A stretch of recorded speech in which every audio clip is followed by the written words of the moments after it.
से कलम धरिले कविता कथा कहे, से चित्र कले तुली रे आंकी हो जाए जीवंत चित्र। आउ एमिति जड़े दरदी मनीषों विषय बेसी कौन कह जाय पारे, से अभिनय बंचती। दिवंगत मनीष असीम बसुंकर झील से आज तांको सह आलाप आलोचनार कार्यक्रम आसतु भेटिबा भास्वती बसु को। अपा आपण को स्वागत आम कार्यक्रम को। बहुत बहुत धन्यवाद। आपण असीम बसुंक झील भावे परिचिता, एबे भास्वती बसु निजस्व परिचय सृष्टि कर सारिचंती। आपण को परिचय रे बेसी खुशी होंती? झील हिसाब रे बेसी खुशी हुए असीम बसुंक झील हिसाब रे, किंतु मु जानिची भास्वती बसु हिसाब रे परिचित हेले बाबूजी बेसी खुशी होंते। तो तेणु करी भास्वती बसुर परिचयटा भी मोर सेतिकी ही प्रिय जेतिकी असीम बसुंक झीवर परिचय। आपण अभिनय बाबूजी को ठारू शिखिचंती, ए विषय रे कोन कहया को चाहेबे? बाबूजी सत कह गले अभिनय शिखिबार सुजोग बाबूजी पाइनी।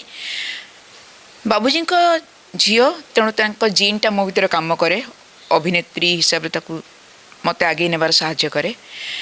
बाबूजी प्रत्यक्ष तत्वावधान रे अभिनय बहुत डेरी आरंभ कली। ता पूर्वर मु अन्यान्य नाटक कर सारी, अन्यान्य काम कर सारी। के जाने कहीं हुए तो बाबूजी से भरोसा नाला, तेणुक डिरेक्शन रे काम करने मत डेरी लगिला। निर्देशक हिसाब से बाबूजी अंडर रे काम करवा अभिनेत्री हिसाब से सी गोटे अलग प्रकार एक्सपीरियंस। माने बापा बंधु ताकू बात दे कि निर्देशक सह अभिनेता मोर से सौभाग्य भी होती असीम बसु को सह अभिनेता हिसाब से पाई। तो जिते सी ऑन स्टेज डायरेक्शन दियंती, सी जिन कम को बाहर करती भितर हाल छाड़ती। मुझे देखनी कौन सी अभिनय कहार भी अभिनय रे छाड़देवा जो हाँ जहाँ हो मुझे पारिनी से मेटेरियल सी नथिले। जो माने अभिनय जानी नथिले से मानको अभिनेता हिसाब से ठिया करवा कम सी करचंती। ऑन स्टेज सह अभिनेता हिसाब से तो माने कौन कहब, मु अथच चाणक्य संगे काम करुली भारी आशाबारी थी। मोर शेष सीन जोटा तापर भी नाटक थिला, मो शेष सीन रे आशाबारी थी जे हाँ ए बहुत माने प्रशंसा मिल जाव मते। किंतु जो मुहूर्त पछपटे तांकर मंचा उपर सी बसिकी अभिनय करुले, जड़े 82 वर्ष बयसर लोक 2.5 घंटा गोटे काठ मंचा उपर बसिकी सहज नुह। एवं तांकर जो वॉइस रो इमोशन से सीन माने मते एबे भी मोर गुजबम्प हुए से सीन कथा चिंता करिया गले। मु अभिनय रे सब बेले तांको पाखरु हारिछि। ताला आपण ग्रहण करती जे आपण जड़े बापा पाखरे हारीथिबा अभिनेत्री ना असीम बसुंक भली जड़े अभिनेता पाखरे जड़े निर्देशक पाखरे हारीथिबा अभिनेत्री? बापा पाखरे हारीथिबा अभिनेत्री नुह, निर्देशक पाखरे हारीथिबा अभिनेत्री नुहे। सह अभिनेत्री हिसाब रे मु तांको सामने रे ठिया ही पारे ना। तांकर वॉइस, तांकर मॉड्यूलेशन एवं तांकर जो एनर्जी लेवल ता पाखापाखि मु जाई पारे ना। तेणु अभिनेत्री हिसाब से मुझे पाखे हारी जाइए। आपण एते ड्रामा करिसंती, जड़े थिएटर आर्टिस्ट रु जड़े सीरियल रे अभिनेत्री भाव रे जो अभिनय करुछंती, आमे जेमती जानती कि सीरियल रे दीर्घ दिन धरी शूटिंग चले, किंतु ड्रामा रे कौन हुए ना 1.5 घंटा 2 घंटा पई पूर्वर रिहर्सल हुए। तो आपण या भीतर तारतम्यटा केमिति बुझिसंती? अभिनेत्री हिसाब से अभिनयर तारतम्य नहीं, प्रोसेस तारतम्य अच्छी। सीरियल रे दीर्घ दिन धरी अभिनय चले, किंतु आम हाथ स्क्रिप्टा बहुत अल्प समय आगु आसे। आमको इमोशन प्रथमे मिड शॉट हो गला, तापर क्लोज शॉट आसला, सांगे सांगे स्क्रिप्ट दिगला, सांगे सांगे मुखस्त कर कहू पड़ा। तो सेठी स्विच ऑन स्विच ऑफ प्रोसेसटा खूब बेसी। ए मुहूर्त रे मु कैमरा आगो को गली तो मु स्विच ऑन हेली, मोर इमोशन आसला। दीटा सीन एका संगे मत करिया पड़ुची, तो ता प्रोसेस अलगा। थिएटर रे कौन हुए, आमे जो नाटकटा करूँ तापाई मासे रिहर्सल करूँ, तो ता भितर आमे बंची जाऊ। आ सेठी आ स्विच ऑन स्विच ऑफ रो विशेष प्रयोजन न था केवल या गोटे गोटे सीन तार इमोशन नहीं कि जाई थाए तो मते सरल प्रोसेस लगे प्रोसेस हिसाब से मत सरल लगे नाटक गोटे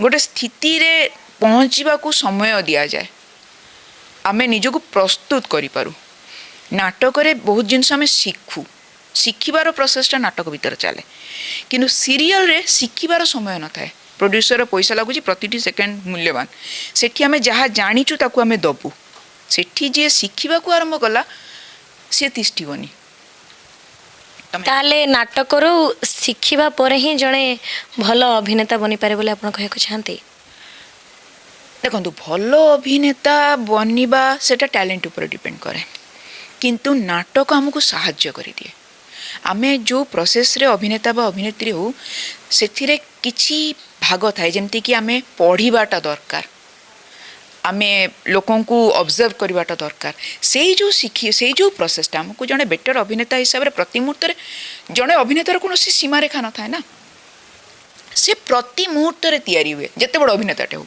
प्रति मुहूर्त से तैयारी हुए से निजको तैयारी करिवार प्रोसेस रे सबुठारु भल भाव साहाय्य करे हमको थिएटर नाटक आपण कविता भी लिखती बहुल भाव में आपण नारीवादी लेखिका भाव में अन्य माने जानते आपण को तो मोर विशेष प्रश्न रहिबो जे आपण नारीवाद कहले कौन बुझंती मु कविता लेखे मो कविता नारीवादर कथा कहे कि नहीं मुझे जानी कारण मु इमोशनल कविता लेखे नारीवाद मु कहले एतिकी बुझे जे निजको व्यक्त करिवार स्वाधीनता आमे दी प्रकार भाव में बंचु था गोटे आमे कॉम्प्रोमाइज करूँ आ गोटे एडजस्ट करूँ एडजस्ट जीवनर प्रति क्षेत्र में करिया पड़े नहले चलबनी प्रति जिनस कॉम्प्रोमाइज करने को न पड़ू मो नारीवाद सेया मो नारीवाद बोली किसी नहीं मो नारीवाद मानववाद जीवनमुखी जिनस प्रतिटी मनीष एक नुह किंतु समान जड़े पुरुष तार निजस्व किसी कम अच्छी जड़े नारी तार किसी निजस्व कम अच्छी मु भावे ना जे झीटे रोषे करदे खूब गोटे विराट बड़ खराब कम हो कि पुरुषटी भी ता संगे रोषे कले किसी खराब कम नुह ना मते लगे ना जे मु जदि मो हस्बैंड को खुई सारा पर खाऊची बा घर अन्य माने खाई सारा पर मु खाऊची से मोर कौन असम्मान अच्छी बोली किंतु सेटा मो निज इच्छा हेबा दरकार समस्त पेट पूरीवा देखिले मो पेट पूरी जाए सेटा मो निजस्व इच्छा हेबा दरकार सेटा मो ऊपर चपे दिया न जाऊ मो पाखे से स्वाधीनता ठाऊ जे मत भोक कला तो खाई नेबी सेठी हाँ तू झीटा तू आग केमती खाइबू से जिनसटा न ये जो तू झीटा तू पुओटा यही विभेदटा आमको कष्ट दिए आउ किछि नुह कॉम्प्रोमाइज सेटा जोटा कि पूरा पूरी निज इच्छा विरुद्ध रे निज मन को मारी करिया पड़े एडजस्टमेंट सेटा जहाँ निज इच्छा अनुसार निज मनर आनंद पाई जेतिकी त्याग करिया पड़े एतिकी होची दीटार डिफरेंस जोठी चपे दिया जाए सेटा कॉम्प्रोमाइज जोटी निज इच्छा करा जाए सेटा एडजस्टमेंट आपण के जीवन में कॉम्प्रोमाइज करना हंती ना करिनी एडजस्टमेंट बहुत करिछि एडजस्टमेंट न कले मते लगे जीवन चली परिबनी लाइफ रे प्रतिटी मुहूर्त में एडजस्ट करूँ आमे जत्ते बेले केवल आलू भजाटा देकी पखाड़ खाऊ सेठी मु हुए तो एडजस्ट करे किनु मो सामने रे जदि विजय पोलो खाऊे और मत बाध्य करा आलू भजा और पखाड़ खाया सेटा कॉम्प्रोमाइज हो घर भितर प्रतिटी मनीष एडजस्ट करके रहती जितेबाला से एडजस्टमेंटा अणनिश्वासी हो जाए से कॉम्प्रोमाइज हो जाए मु आज पर्यंत अणनिश्वासी जीवनटीए जीनी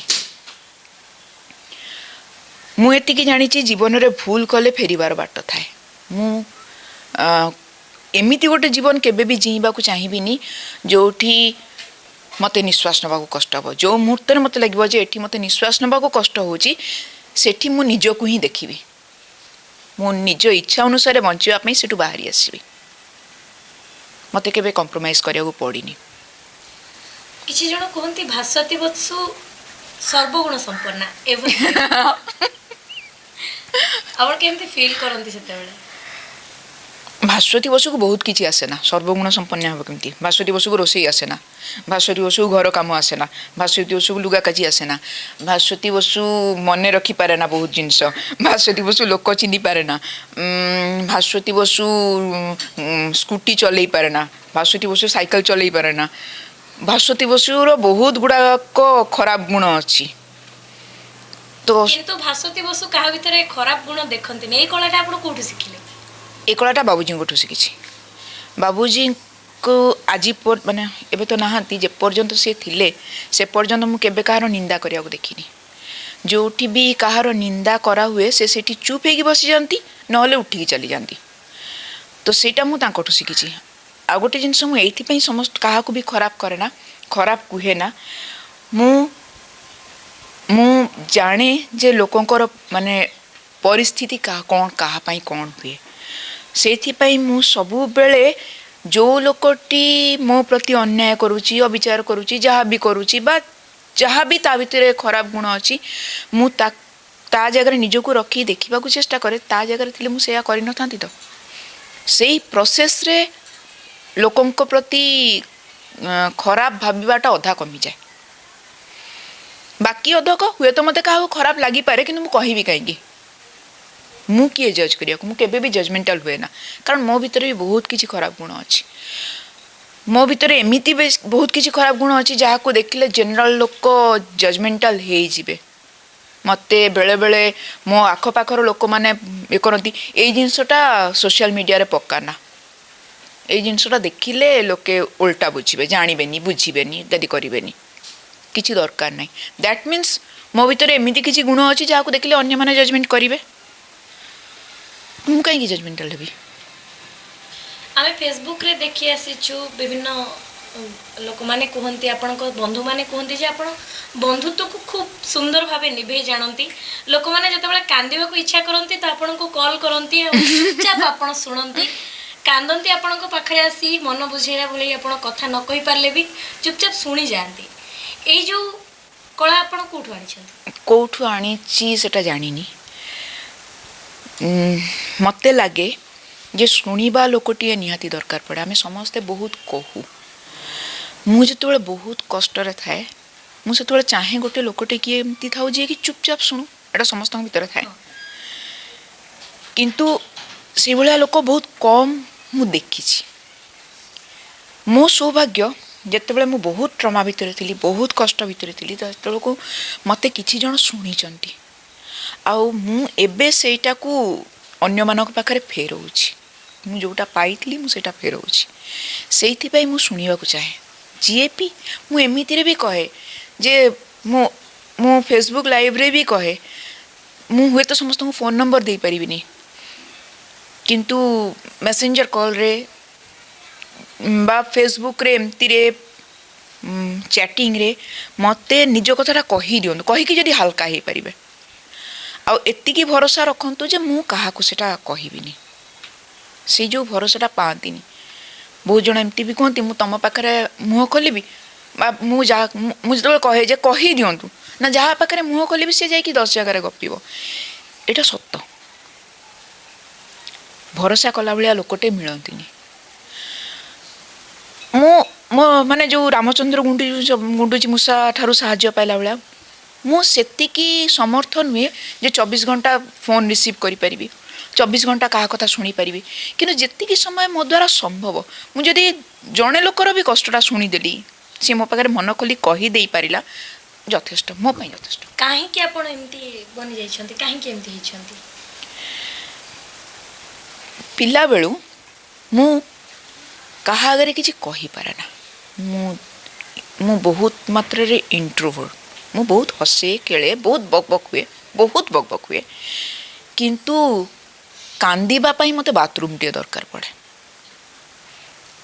ଆଉ ଯେହେତु ମୋ ପିଲାବେଳଟା ଟିକେ ନାକ ଭଙ୍ଗାରୁଜା ଭଙ୍ଗା ଆଇନା ଭଳିଆ ବହୁତ ଜିନିଷକୁ ନିଜକୁ ସାମ୍ନା କରିବାକୁ ପଡ଼ିଛି ଏବଂ ଏମିତି କିଛି ଜିନିଷ ସାମ୍ନା କରିବାକୁ ପଡ଼ୁଛି ଯେଉଁଟାକି ଆମେ ଆଜିକା ପିଲାଙ୍କୁ କହୁ ଯେ ଆସିକି କହିଦେ, କିନ୍ତୁ ସେତେବେଳେ ମୁଁ କହିବା ଭଳିଆ ଲୋକଟିଏ ପାଇନଥିଲି, କାହାକୁ ବି କହିପାରିନି, ଏମିତିକି ମୋ ବାପା ମାଆଙ୍କୁ ବି କହିପାରିନି। ଆଉ ବଡ଼ ହେଲା ପରେ ନିଜ ଲଢ଼େଇଟା ମୋତେ ନିଜେ ଲଢ଼ିବାକୁ ପଡ଼ୁଛି ସବୁବେଳେ। ମୁଁ ଭଲ ପାଏ, ମୁଁ ଚାହେଁ ନା ଯେ ମୋ ଲଢ଼େଇ ଆଉ କେହି ଲଢ଼ନ୍ତୁ ବୋଲି।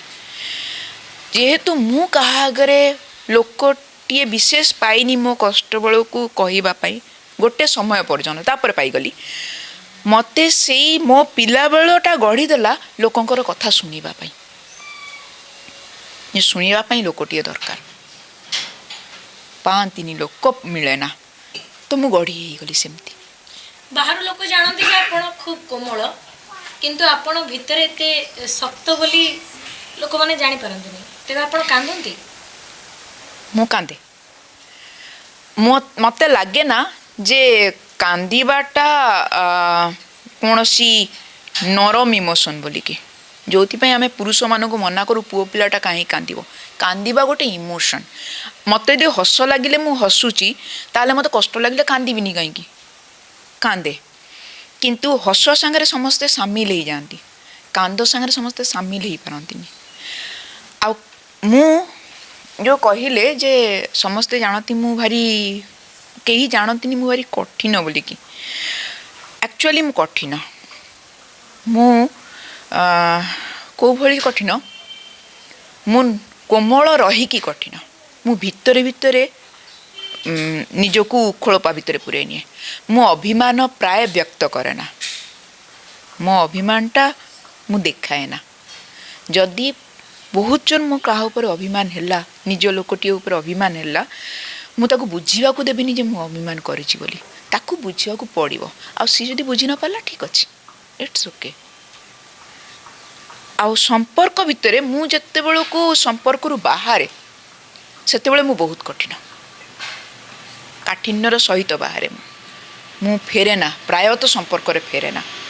କ୍ଷମା କରିଦିଏ, ବହୁତ ଥର କ୍ଷମା କରିଦିଏ, କିନ୍ତୁ ସମ୍ପର୍କରେ ଫେରିବାକୁ ମୋତେ ଡେରି ଲାଗେ। ସେହି ହିସାବରେ ମୁଁ କଠିନ। ଆପଣ ଜୀବେ ଦୟାରେ ବିଶ୍ୱାସ କରନ୍ତି? ଯାହା ଲାଗେ ଆମକୁ ଯେ ଆପଣ ଗୁଡ଼ାଏ କୁକୁର, ବିଲେଇ, ଅନ୍ୟାନ୍ୟ ପଶୁପକ୍ଷୀ, ଏମିତିକି ଆମେ ଦେଖିଛୁ ଯେ କାଉ ବି ଗଛରୁ ପଡ଼ିଗଲା ଆପଣ ତାକୁ ରଖିଛନ୍ତି, ଆଉ କେହି କେହି ତ ବିଲେଇ କୁକୁର ଆଣି ଛାଡ଼ି ଦେଇ ଯାଆନ୍ତି ଆପଣଙ୍କ ଘର ପାଖରେ, ଯେହେତୁ ଆପଣ ରଖିନେବେ ବୋଲି ବିଶ୍ୱାସ କରି। ହଁ, କେମିତି ଆପଣ ଏସବୁ ଶିଖିଲେ? କୋଉଠୁ? ବାବୁଜୀ କ'ଣ ପଶୁପ୍ରେମୀ ଥିଲେ? ବାବୁଜୀ ପଶୁପ୍ରେମୀ ଥିଲେ। ମୋର ମନେ ଅଛି, ମୁଁ ତ ସାନବେଳୁ ବିଲେଇ ଛଡ଼ା କେବେ ରହିନି ହେଲା। ମାନେ ଆପଣଙ୍କ ଛୋଟବେଳଟା ବିଲେଇ ହଁ ସହିତ ହଁ, ବିତିଛି। ଜୀବେ ଦୟା ହିସାବରେ ମୁଁ ନନଭେଜ୍ ଖାଏ, ମାନେ ମୁଁ ମାଛ ଭଲ ପାଏ, ମୁଁ ଚିକେନ୍ ଭଲ ପାଏ, ସବୁକିଛି ଭଲ ପାଏ। ସେଇ ହିସାବରେ କେହି କହିପାରିବେନି ଯେ ମୋର ଜୀବେ ଦୟା ଅଛି ବୋଲି। କିନ୍ତୁ ଅଦରୱାଇଜ୍ ଯଦି କୁକୁଡ଼ା ଛୁଆଟେ ବି ମୋ ସାମ୍ନାରେ କଷ୍ଟ ପାଉଥିବ, ମୋର ଗୋଟେ କୁକୁଡ଼ା ଛୁଆ ଥିଲା ହେଲା। ଆଉ ବାବୁଜୀଙ୍କୁ ମୁଁ ଦେଖିଛି ପିଲାବେଳେ, ଯେତେବେଳେ ବାବୁଜୀ ଶୋଉଥିଲେ ତାଙ୍କର ଅଣ୍ଟାର ଏ ପାଖରେ ଗୋଟେ ବିଲେଇ, ସେ ପାଖରେ ଗୋଟେ ବିଲେଇ, ସେ ପାଖରେ ମୁଣ୍ଡ ପାଖରେ ଗୋଟେ ବିଲେଇ, ଏମିତି ଗୁଞ୍ଜି ହେଇକି ଶୋଉଥିଲେ। ଏବଂ ବାବୁଜୀ ଗୋଟିଏ ପୋଜିସନ୍ରେ ଶୋଉଥିଲେ, ଯେମିତି ସେମାନେ ମାଡ଼ି ନ ହେଇଯିବେ। ମାଆଙ୍କର ବି ଥିଲା ସେଟା ପଶୁପକ୍ଷୀ ପ୍ରତି, ସେ ମୋତେ କେବେ ବାଧା ଦେଇନଥିଲେ, ମାଆ କେବେ ହେଲେ ବାଧା ଦେଇନଥିଲେ। ପଶୁପକ୍ଷୀ ଏମିତି ମୋ ଭଳିଆ କୁଣ୍ଡେଇକି ଗେଲ କରିବା ହୁଏତ ନଥିଲା, କିନ୍ତୁ ମୋତେ ଭଲ ଲାଗେ। ମୁଁ ଜାଣିନି କାହିଁକି, ସବୁ ଜିନିଷର କ'ଣ କାରଣ ଥାଏ। ମୋତେ ଭଲ ଲାଗେ। ଯେମିତି ମଣିଷଙ୍କୁ ଭଲ ପାଏ, ସେମିତି ସେମାନଙ୍କୁ ଭଲ ପାଏ। ହୁଏତ ମୋ ସାମ୍ନାରେ କେବେ କୁକୁଡ଼ା କଟା ହେଲେ ମୁଁ ଛାଡ଼ିଦେବି, ଯେହେତୁ ମୋ ସାମ୍ନାରେ ହୁଏ ନା, ମୁଁ ଯାଏ ନା। ଖାଦ୍ୟ ହିସାବରେ ମୋ ସାମ୍ନାକୁ ଆସେ ତ ଖାଇଦିଏ, କିନ୍ତୁ ଏମିତି ହୁଏ ତ ହେଇପାରେ ଯେ ଯଦି ମୋ ଆଗରେ ସେଇଭଳିଆ କିଛି ଗୋଟେ ଭାୟୋଲେନ୍ସ ହେଲା, ମୁଁ ଜାଣିନି କ'ଣ ହେବ, ମୁଁ ଜାଣିନି, କିନ୍ତୁ ମୁଁ କୌଣସି ପ୍ରକାରର ଭାୟୋଲେନ୍ସର ସପୋର୍ଟରେ ନାହିଁ। ଆପଣ କେମିତି ସେମାନଙ୍କୁ ଏତେ ସ୍ନେହରେ ଏକଜୁଟ କରିପାରିଛନ୍ତି ଯେ ମାନେ କୁକୁର, ବିଲେଇ ଆଉ ଅନ୍ୟାନ୍ୟ ସବୁ ଜୀବଜନ୍ତୁ, ଯେମିତି ଦେଖିବା ଆମେ କାଉ ଛୁଆଠୁ ଆରମ୍ଭ କରିକି କୁକୁର, ବିଲେଇ ସମସ୍ତେ ଏକାଠି ରୁହନ୍ତି ଆପଣଙ୍କ ଘରେ, କେମିତି ଏତେ ସହଜରେ ଆପଣ କେମିତି ଏମାନଙ୍କୁ ସମସ୍ତଙ୍କୁ ଏକଜୁଟ କରିପାରିଛନ୍ତି? ସମସ୍ତେ ମୋ ପାଖକୁ ଚାଲି ଆସନ୍ତି। ତା ସାଙ୍ଗରେ ମୋ ପରିବାର ଲୋକଙ୍କର ଗୋଟେ ସପୋର୍ଟ ରହିଥାଏ। ତାଙ୍କୁ ଛଡ଼ା ମୁଁ ଏକୁଟିଆ ତ ପାରିନଥାନ୍ତି। ଯେମିତିକି ଝରଣା, ସିଏ ପ୍ରତିଦିନ ସକାଳେ ମଣିଷଙ୍କୁ ଖାଇବାକୁ ନ ଦେଉ ସେ ବିଲେଇମାନଙ୍କୁ ଦେବ। ବିଲେଇଟିଏ ଯଦି କୁଆଡ଼େ ଗୋଟେ ପଳେଇଲା ସିଏ ଖୋଜିବାକୁ ଯିବ। ତ ମୋ ଫ୍ୟାମିଲିଟା ବି ସେମିତିଆ, ଯେ ବିଲେଇ କୁକୁରଙ୍କୁ ନେଇକି ସେମାନେ ରହିବାକୁ ଭଲ ପାଆନ୍ତି। ଆଉ ମୁଁ ଦେଖିଛି ଗୋଟେ ଜିନିଷ, ଯିଏ ଯେଉଁଟା କରିବାକୁ ଚାହେଁ ବୋଧେ ସେଇଟା ଆସିଯାଏ ତା ପାଖରେ। ଯେହେତୁ ମୁଁ ଚାହେଁ ଯେ ସେମାନଙ୍କୁ ଟିକେ ଭଲରେ ରଖିବାକୁ, ତେଣୁକରି ଯେଉଁମାନେ ବି କଷ୍ଟ ପାଆନ୍ତି ସେମାନେ ମୋ ପାଖକୁ ଚାଲି ଆସନ୍ତି। ମୋର ଗୋଟେ ବିଲେଇ ଏବେ ବି ଅଛି, ସିଏ ଯିଏ ଯାହା ଦୁଇ ତିନିଟା ବିଲେଇ ଏମିତି ଅଛନ୍ତି ଯେଉଁମାନଙ୍କୁ କି ଛାଡ଼ି ଦେଇକି ଯାଇଥିଲେ। ରୋଗିଣା ବିଲେଇ ଥିଲେ ସେମାନେ। ଗୋଟେ ବିଲେଇ ଅଛି ଯାହାର ଗୋଡ଼ ଭଙ୍ଗା ଥିଲା, ଆଉ ଗୋଟେ ବିଲେଇ ଅସୁସ୍ଥ ଥିଲା, ତାକୁ ନେଇକି ଛାଡ଼ି ଦେଇକି ଆସିଥିଲେ ଏବଂ ତାକୁ ନେଇକି ବଞ୍ଚେଇକି ଖୁଏଇକି ପିଏଇକି ବଡ଼ କରିବା। ଗଛରୁ ଗୋଟେ ଗୋବରା ଚଢ଼େଇ ଥରେ ଖସି ପଡ଼ିଥିଲା, ଛୁଆଟା ଉଡ଼ି ପାରୁନଥିଲା, ତାକୁ ଅବଶ୍ୟ ବଞ୍ଚେଇ ପାରିଲିନି। ପ୍ରାୟ ସପ୍ତାହେ ଖଣ୍ଡେ ରହିଲା, ହସ୍ପିଟାଲ ନେଇକି ଗଲି କିନ୍ତୁ ବଞ୍ଚିଲାନି। ଗୋଟେ କାଉ ଛୁଆ, ତାର ଗୋଡ଼ ନଥିଲା, ତାକୁ ତ ମୁଁ ଜାଣିନି, ମୋ ପାଖରେ ଆସି ଜୁଟି ଯାଆନ୍ତି। ଗୋଟେ ଗୁଣ୍ଡୁଚି ମୂଷା ଛୁଆ, କ'ଣ କରିବା, ମୁଁ ନିରୁପାୟ। ମାନେ ମୁଁ ଏଇଆ ନୁହଁ ଯେ ମୁଁ ଗୋଟେଇ ଗାଟେଇକି ଆଣେ।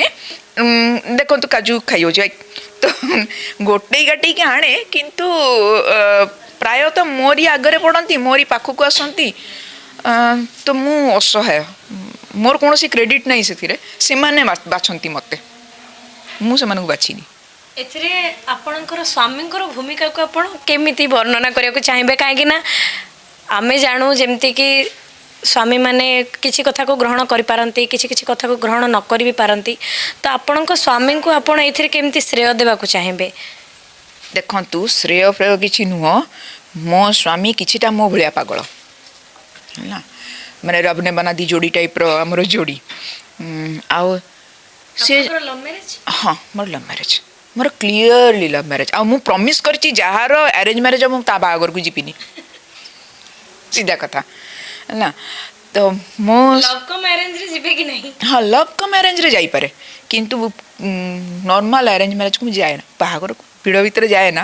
ମାନେ ଆପଣ କହିବାକୁ ଚାହାନ୍ତି ଯେ ଯୋଉ ଯୋଡ଼ିକୁ ଆମେ ବନେଇ ଦଉ, ସେଇ ଯୋଡ଼ିକୁ ଆପଣ ଦେଖିବାକୁ ଚାହାନ୍ତିନି, ଯେଉଁ ଯୋଡ଼ି ନିଜେ ନିଜେ ବନାନ୍ତି। ଆଉ ମାନେ ପରସ୍ପରକୁ ଜାଣିବନି, ଚିହ୍ନିବନି, ପରସ୍ପରର ଖରାପ ଗୁଣ ଭଲ ଗୁଣକୁ ଜାଣିବନି। ହଠାତ୍ କିନା ମାନେ କାଲି ଯାଏଁ ମୁଁ ତମକୁ ଚିହ୍ନିନି, ଆଜି ତମ ସାଙ୍ଗରେ ବେଡରୁମକୁ କେମିତି ପଳେଇବି, ସେମିତି ହୁଏ ନା। ସେଟା ହବା ଉଚିତ ବି ନୁହେଁ। ମାନେ ଗୋଟେ ସେଟା ମୋ ନିଜସ୍ୱ ମତ। ହୁଏ ତ ଯଦି ଆମେ ହୁଏ 10 ବର୍ଷ ଚିହ୍ନିଲା ପରେ ବି ଲୋକଟେ ଅଚିହ୍ନା ଲାଗେ। ସମ୍ପର୍କ ଗୋଟେ ସବୁବେଳେ ଜୁଆ ଖେଳ। କିନ୍ତୁ ତଥାପି ଆମେ ଯେତେବେଳେ କାହା ସାଙ୍ଗରେ ଏକାଠି ଚଳିବାକୁ ଚେଷ୍ଟା କରିବୁ, ମାନସିକ ଭାବରେ ଶାରୀରିକ ଭାବରେ ସଂସାର ଗଢ଼ିବାକୁ ଚେଷ୍ଟା କରିବୁ, ସେଠି ବହୁତ ହୁଏ କିଛିଟା ପରସ୍ପରକୁ ଚିହ୍ନି ନେବା ଜରୁରୀ। ଆମେ ଝିଅ ଦେଖିବାକୁ ଗଲେ ଘଣ୍ଟେ ଭିତରେ କ'ଣଟା ଦେଖୁ? ସେ ଝିଅ ଆସିକି ଚା କପ୍ଟେ ଥୋଇବ, ଦର୍ଶନୀୟ ବସ୍ତୁ ତ ନୁହଁ। ମୁଁ ବିଶ୍ୱାସ କରେ ବାହାଘର ଦୁଇଟି ପରିବାରର ମିଳନ, ତା ସହିତ ସବୁଠୁ ଜରୁରୀ ଦୁଇଟି ମଣିଷଙ୍କ ମିଳନ। ଆରେଞ୍ଜ ମ୍ୟାରେଜ ପରେ ବି ପରିବାର ଭାଙ୍ଗେ, ସ୍ୱାମୀ ସ୍ତ୍ରୀ ଅଲଗା ହେଇକି ରହିଗଲେ ପରିବାରର ମିଳନ କ'ଣ? ବରଂ ଲଭ୍ ମ୍ୟାରେଜରେ ଜୁଆ ଖେଳ ଟିକେ କମ୍ ଥାଏ, ପରସ୍ପରକୁ ବୁଝିବାକୁ ସମୟ ମିଳେ, ପରସ୍ପରକୁ ବୁଝେଇବାକୁ ସମୟ ମିଳେ। ମୁଁ ତମ ସ୍ୱଭାବ ବିଷୟରେ ଜାଣିଲି, ତମେ ମୋ ସ୍ୱଭାବ ବିଷୟରେ ଜାଣିଲ, ମୋ ପସନ୍ଦ ବିଷୟରେ ଜାଣିଲ, ତାପରେ ତମେ ସ୍ଥିର କରିବ ଯେ ଏ ଲୋକଟି ସାଙ୍ଗରେ ଜୀବନ ବିତେଇବ କି ନ ବିତେଇବ। ମନେକର ପ୍ରଥମ ଥର ପାଇଁ ଦେଖା ହେଲା, ମୁଁ ତ ସଜବାଜ ହେଇକି ଯାଇଥିବି, ତମେ ବି ସଜବାଜ ହେଇକି ଯାଇଥିବ, ତମେ ଚିହ୍ନିବ କେମିତି? ଘଣ୍ଟାକର ପରିଚୟରେ ହୁଏ ନା। ମତେ ଲାଗେ କିଛିଟା ହୁଏତ ଆମେ ପରସ୍ପରକୁ ଜାଣିଦେବା ଦରକାର, ଏ ହେଉଛି କଥା। ଆଉ ମୋ ବାହାଘରରେ ମତେ ଲାଗେ ମୁଁ ସବୁଠାରୁ ଲକି। ମୁଁ ପ୍ରକୃତିର ପ୍ରିୟ ସନ୍ତାନ। କାହିଁକି ଏମିତି? ଜୀବନରେ ବହୁତ କିଛି ଭୋଗିଛି, ଏତେ ମାତ୍ରାରେ ଭୋଗିଛି। ମତେ ପିଲାବେଳେ ବାବୁଜୀଙ୍କ କୋଳ ପାଇନି, बाबा अलगा रोते माँ अलगा रोते बापांकर स्नेह पाइबा मते दौड़िकी जावाक पड़ूला 5 किलोमीटर गोटे 6-7 वर्षर छुआ माँ को सहित माँ बाघुणी तांको छुआ मानक नहीं कि तांको छुआ मानक प्रोटेक्शन नहीं कि माँ बाघुणी माँ को बहुत किसी सहया पड़ी से सब देखिकी बड़ निजे बहुत दुष्ट थी माने मुझे जी शांतशिष्ट देखा जाए मो पिला बेल होची माने वाइल्ड पिला बेल आ बहुत वल्नरेबल थी बहुत सहजलभ्य थी मुंड उपरे बापांकर छाई नहीं कहले चले पटकिना जाइकी कंप्लेन करि परिबिनी माँ मानसिक भाव गोटे लड़ई लड़ुचंती भाई भौणी माने बड़ बापा घरे मु एकुटिया छुआटे राति 9टा पर्यंत कुआड़े जाऊँगी कुआड़े रोची तार किसी ठीक ठिकाना नहीं तो जहाँ जहाँ घटी पारे गोटे छुआ प्रति सब किसी को मु सामना करके आसी बयस पूर्वर मु बड़ हो जाइए सेगुड़ाक मत गोटे अभिज्ञता तो देछि या नुह जे मु लूजर मु बहुत किसी हरई देछि से या नुह सेगुड़ाक मते मते अभिज्ञ करिछि मते आगो को नहीं प्रतिटी जिनस निज डिसीजन निजक नवा पड़ी नहीं भूल डिसीजन नहीं जोटी भूलटा जानीपारी सेठू फेरी या पूर्वर मोर गोटे 2टा रिलेशन थिला गोटे रिलेशन तो पूरा पूरी प्राय 6-7 वर्षर रिलेशन पक्का हे आसथिला अब एटा खोला खोली कहि परछंती लुचेला भलिया किछि न थाए गोटे रिलेशन गोटे प्रेम हुए ना प्रेमटा तो मो तरफ तो मुझे भाविनी अपराध बोली कि एवं आमे कौन करूँ लुचेई दो जिनस को जोटा कि परे प्रॉब्लम करे लुचेबार कौन अच्छी एकुटिया थिली ओपन थिली रिलेशनशिप गोटे आसिला रिलेशन गोटे हैला ता पर मुहूर्त लगिला अणनिश्वास लगिला मु देखिली जे मु मैच्योर हो जाउची सी मैच्योर होनी पॉजिटिवनेस मते पसंद नु एटा करनी सेटा करनी चूड़ीटा पिंध बिंदीटा पिंध चूड़ीटा मो निज इच्छा पिंधि यही मुहूर्त यदि चूड़ी खोलिकी भी पकईदेवी कि जाए आसे ना जीन्सटा पिंधनी आउ भारी प्रथमे भारी सुगर कोटेड वे आसे सलवार कमीज रे तुम्हें बहुत सुंदर लाग जीन्स रे सेमती लागनी साड़ी रे देखिल केड़े सुंदर लगुच बिंदीटा कहीं मुंड ना बिंदीटा मतलब खाली खाली लगुच तो मु प्रथमे आरंभ कली बिंदीटा लगे खाली खाली लगुच पिंधे ता परवर्ती काल बिंदी खसीगले बिंदी कहीं खसीगला एठी बसनी सेठी बसनी मदरा हबनी मु नुह से रिलेशनशिप रे पड़ी थी बोली कि मु आज विजयंकर मनीषपणियाटा को बुझी पारी नहले हुए तो मुझा को सेतिकी कदर कर न थांती जदि सेटा न था तो लाइफ मते प्रति मुहूर्त शिखई प्रति मुहूर्त आज मुझे आनंदर अच्छी मोर गोटे परिवार गोटे विराट बड़ परिवार कह गले रक्त संपर्क दरकार नहीं आत्मीयता दरकार नहीं आत्मीयता अच्छी आत्मीय हवा दरकार नहीं से माने हुए तो मोर दियर जा पीसी मौसी इत्यादि नुहति किंतु गोटे बेस बड़ परिवार मोर बेस किसी लोकंकर भल पाइबा पाइछि एते भल पाइबा केते जण पांती जेकोसी लोक पछरे किए मु जानिनी मोर जाए आसे ना कि जो मैंने भी आगू को आसने भल पाइबा नहीं कि आस तो मो ठारो बड़ी भाग्यवान और किए अच्छी गोटे सुंदर जीवन जीऊँची गोटे समय मु सुइसाइड करने चिंता करूली से बाहरी कि मु एते सुंदर गोटे जीवन बंचुची एवं मु से जीवन मूल्य बुझी जे जीवनटा केते सुंदर मु जदि से समय निजको शेष कर दी थांती ताल आज जीवनटा पाई न थांती प्रतिटी मुहूर्त लड़ाई करिया पड़े मोर चाहिदा बहुत कम मोर लग्जरी प्रति विशेष किसी मोह नाही नथिला भी केबे आपण वस्तुवादी नहंती वास्तववादी मु वस्तुवादी नुह मोर गहना दरकार पड़े ना मु गहना पिंधे ना मोर एबे भी कान खाली हाथ रे दीटा सासु सब को नहीं केबे आरोप प्रत्यारोप मोर सासुटी भारी भल लोक थिले मोर परिवारटी भारी भल थिला जो कहंतिनी मॉडर्निटी मो सासु पूरा गाँव रो लोक थिले निपट गाँव रु आसचंती पिला बेलू केवल सहर देखि नथिबा लोकटीए किंतु मो सासु भलिया मॉडर्न सासु पाइनी प्रतिटी जिनस ତାଙ୍କର ଯେଉଁ ଜୀବନକୁ ଦେଖିବାର ଯେଉଁ ମୁଁ ମୁଁ ତ ଏମିତି ନା ସିନ୍ଦୁର ପିନ୍ଧେ ନା ଚୁଡ଼ି ପିନ୍ଧେ ନା ବହୁତ କଷ୍ଟରେ ମୋ ପାଦରେ ଦୁଇଟା ପାଉଁଜି ପିନ୍ଧା ହେଇଛି ଭଲ ଲାଗୁଛି ଦିଦି କହିକି ମାନେ ପିନ୍ଧେଇଛନ୍ତି ଅଦରୱାଇଜ୍ ମୁଁ ମୋତେ ବିଜୟ କେବଳ ଗୋଟିଏ ଜିନିଷ କହିଥିଲେ ବାହାଘର ପୂର୍ବରୁ ଆମର ପ୍ରାୟ ବହୁତ ବର୍ଷର କୋର୍ଟସିପ୍ ଥିଲା ତାପରେ ବାହା ହେଲୁ ବାହାଘର ପୂର୍ବରୁ ଗୋଟିଏ ଜିନିଷ ଥିଲା ମୁଁ ତାଙ୍କୁ କହିଥିଲି ଯେ ମୋ ସ୍ୱାଧୀନତାରେ କେବେ ବାଧା ଦେବନି ଏବଂ ସେ କେବେ ଦେଇନାହାନ୍ତି ତାଙ୍କ ତରଫରୁ ଥିଲା ବହୁତ ଶାଢ଼ୀ ଚୁଡ଼ି ଦେଖି ସାରିଲିଣି ତମେ ଯେମିତି ତମେ ସେମିତି ରୁହ ଖାଲି ଚେଷ୍ଟା କର ବାବା ମାଆଙ୍କୁ କଷ୍ଟ ନ ଦେବାକୁ ଆଉ ମୁଁ ଦେଇନି ବାବା ମାଆ ମୋ ପାଇଁ ମୋର ବଡ଼ ପୁଅ ବଡ଼ ଝିଅ ଥିଲେ ବାବା ଥିବା ପର୍ଯ୍ୟନ୍ତ ମୁଁ ସନ୍ତାନ ନେଇନି କାଳେ ତାଙ୍କର ଅବହେଳା ହେଇଯିବ ଆମର ଆର୍ଥିକ ଅବସ୍ଥା ଏତେ ଭଲ ନଥିଲା ବହୁତ କଷ୍ଟରେ ଚଳୁଥିଲୁ ଆମେ ମାଆଙ୍କର ବାବାଙ୍କର ଦାୟିତ୍ୱ ନେଇକି ଆଉ ଗୋଟିଏ ଛୁଆଟିକୁ ପାଳିବା ଆମେ ମାନେ ଆମ ପାଇଁ ଟିକେ କଷ୍ଟକର ଥିଲା ତେଣୁକରି ଆମେ ଚିନ୍ତା କରିଥିଲୁ ଦରକାର ନାହିଁ ବାବା ଗଲେ 2005ରେ ମୋ ଝିଅ ହେଲା 2010ରେ ତା ଭିତରେ ମାଆଙ୍କୁ ନେଇକି ରହିଯାଇଥିଲି ଶାଶୁଙ୍କୁ ନେଇକି ବହୁତ ପ୍ରେସର ପଡ଼ିଛି ବାହାରୁ ଘରୁ ଯେ ଛୁଆଟିଏ କାହିଁ ନାହିଁ କିନ୍ତୁ ଆମେ କନସିୟସଲି ସେଇ ଡିସିସନ୍ ନେଇଥିଲୁ ଯେପର୍ଯ୍ୟନ୍ତ ଆମେ ଟିକେ ଷ୍ଟେବଲ୍ ନ ହେଲୁ ଯେପର୍ଯ୍ୟନ୍ତ ମାଆଙ୍କ ଦାୟିତ୍ୱ ଆମେ ଭଲ ଭାବରେ ନ ନେଇ ପାରିଛୁ ସେ ପର୍ଯ୍ୟନ୍ତ ଆମେ ନିଜ ଛୁଆ ପାଇଁ ଚିନ୍ତା କରିବୁନୁ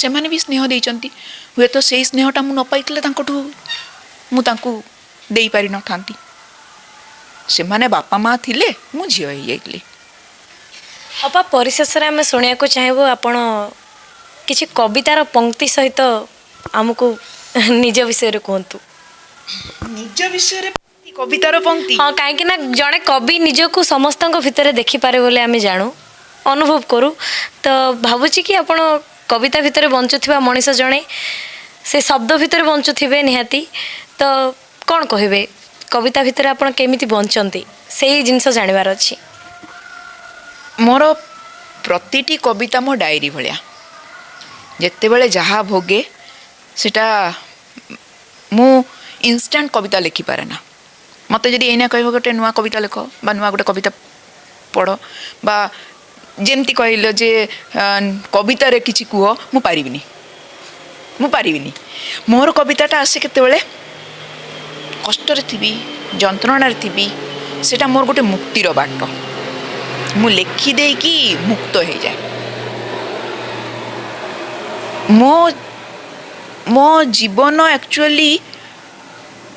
ମୋ ଜୀବନ ଆକ୍ଚୁଆଲି କବିତା ନୁହଁ ମୋ ଜୀବନଟା ଆକ୍ଚୁଆଲି ଭାରି ଇଣ୍ଟରେଷ୍ଟିଂ ଗୋଟେ ଉପନ୍ୟାସ ଭାରି ଇଣ୍ଟରେଷ୍ଟିଂ ଗୋଟେ ଗପ ଏଇଭଳିଆ ମୁଁ କବିତାରେ ନିଜର କଷ୍ଟକୁ ବାହାର କରେ କିନ୍ତୁ ମୁଁ କବିତାରେ ଜିଏ ନା ବଞ୍ଚେ ନା ସାନବେଳୁ କେବଳ କବିତାରେ ବଞ୍ଚିପାରିନି କାରଣ ଏତେ ବେଶୀ ବାସ୍ତବତା ଦେଖିଛି ଏତେ ବେଶୀ କଠିନ ବାସ୍ତବତା ଦେଖିଛି ଯେ ସେଠି ସେ ଯେଉଁ ସୁକାନ୍ତ କିଶୋର କବି ସୁକାନ୍ତଙ୍କର ଗୋଟେ ବଙ୍ଗଳା କବିତା ନାହିଁ କବିତା তোমায় আজিকে দিলেম ছুটি ক্ষুধার রাজ্যে পৃথিবী গদ্যময় ପୂର୍ଣ୍ଣିମା ଚାঁଦ ଜାନ ଝଲସାନ ରୁଟି ତ ମୋ ପାଇଁ ଲାଇଫ୍ ସେଇଆ ଥିଲା ମୁଁ ଦାରିଦ୍ର୍ୟ ଦେଖିଛି ମୁଁ ମଣିଷର ସବୁଠାରୁ ନିଚ ଅଭିବ୍ୟକ୍ତି ଦେଖିଛି ମୁଁ ମଣିଷର ଉତ୍ତରଣ ଦେଖିଛି ମୁଁ ମଣିଷକୁ ଦେବତା ତ କହିବିନି ଦେବତ୍ୱଟା ଗୋଟେ ଭାରି ବାଜେ ଟର୍ମ ମୁଁ ମଣିଷକୁ ମଣିଷ ହେବାକୁ ଦେଖିଛି ତ ତା ଭିତରେ କବିତା କାହିଁ